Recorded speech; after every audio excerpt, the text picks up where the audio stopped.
آیت نمبر 56 وَمَن يَتَوَلَّ اللَّهَ وَرَسُولَهُ، اور جو اللہ اور اس کے رسول سے دوستی رکھے، جو اللہ اور اس کے رسول سے دوستی قائم کرے، والذین آمنوا، اور ان لوگوں سے دوستی قائم کرے جو ایمان لائے،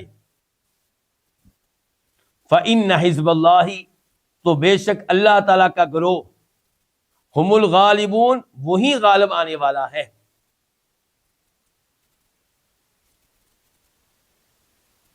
یہاں پہ اللہ تعالیٰ نے بتایا کہ جو اللہ کے رسول سے دوستی رکھیں گے، ایمان والوں سے دوستی رکھیں گے، انہیں فائدہ کیا ہوگا، انہیں ملے گا کیا؟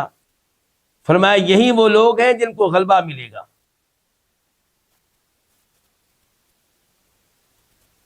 تو اللہ تعالیٰ سے دوستی رکھی جائے، اللہ کی ایک ایک چیز کو مانا جائے، اللہ کے کلام کو مانا جائے، اللہ کی بتائی ہوئی کسی چیز کا انکار نہ کیا جائے، اللہ سے دوستی رکھی جائے، اللہ تعالیٰ کے ناموں کو یاد کیا جائے، اللہ تعالیٰ کی صفات کا اہتمام کیا جائے، وَرَسُولَهُ، اور اللہ کے رسول سے دوستی رکھی جائے، اس کے بارے میں پہلے وضاحت کر چکا ہوں۔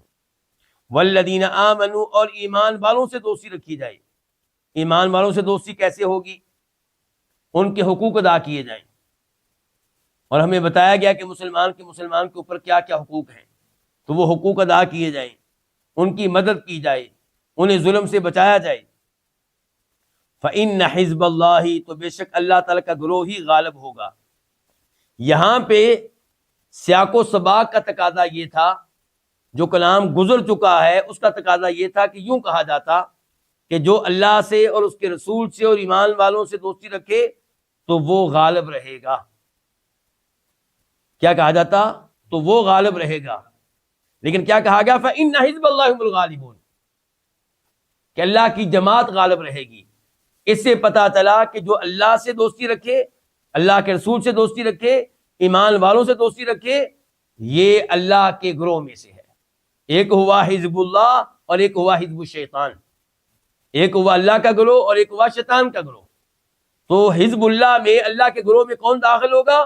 جو اللہ سے دوستی رکھنے والا ہے، جو اللہ کے رسول سے دوستی رکھنے والا ہے، جو ایمان والوں سے دوستی رکھنے والا ہے۔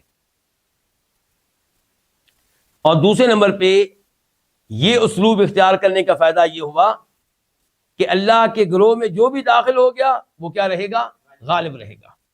آخرت کا غلبہ تو معلوم ہے، اور دنیا میں کیا غلبہ ہے؟ دلائل کے لحاظ سے ہمیشہ مسلمان اور مسلمانوں کا دین کیا ہے؟ غالب رہتا ہے۔ اور عام طور پہ اللہ تعالیٰ قوت کے لحاظ سے بھی مسلمانوں کو غلبہ دیتا ہے، لیکن شرط اللہ کی یہ ہے کہ مسلمان مومن بن کر دکھائیں۔ وَلَا تَهِنُوا وَلَا تَحْزَنُوا وَأَنْتُمُ الْأَعْلَوْنَ إِن كُنتُم مُؤْمِنِينَ، تم کمزور نہ پڑو، تم اپنے آپ کو غم میں مبتلا نہ کرو، غلبہ تمہیں ہی ملے گا اگر تم ہوئے مومن۔ تو مسئلہ ہمارے ایمان کا ہے۔ عام طور پہ کلمہ پڑھنے والوں کا ایمان خالص نہیں ہے، اس میں شرک کی ملاوٹ پائی جاتی ہے۔ تو جب کبھی ہم خالص مومن بن کر دکھائیں گے تو اللہ تعالیٰ کی طرف سے غلبے کے، مدد کے وعدے کیا ہیں؟ سچے ہیں۔